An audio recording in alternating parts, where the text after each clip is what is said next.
আসসালামু আলাইকুম। আমি জানি না সেনা প্রধানের এই বক্তব্যের পর ইন্টারিম গভর্নমেন্ট বা ডক্টর ইউনূসের সরকারের উপর কতটুকু প্রভাব প্রতিক্রিয়া তৈরি হবে। নির্বাচন, আওয়ামী লীগ সরকার পতনের পর সেনা প্রধান যেদিন জাতির উদ্দেশ্যে ভাষণ দিয়েছিলেন সেদিন বলেছিলেন যে 18 মাসের মধ্যে নির্বাচন হওয়া উচিত ইন্টারিমকে আপনার এই ক্ষমতা দেওয়ার পরে।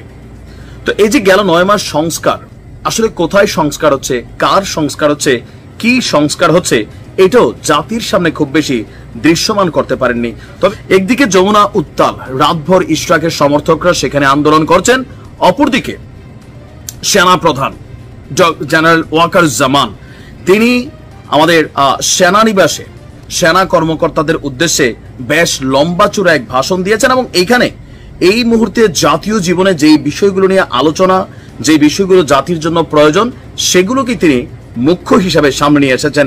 চলুন দেখি তিনি কি এমন বক্তব্য দিলেন যে বক্তব্যে ইন্টারিম সরকার একটা নাড়াচাড়া খেতে যাচ্ছে। নির্বাচন কি ডিসেম্বরে হবে নাকি আগামী বছর জুনে? এখন আমরা বিএনপির অবস্থান দেখছি ডিসেম্বরের ভিতরে, বাট ইন্টারিম চাচ্ছে আগামী বছর জুনের মধ্যে। তবে আমাদের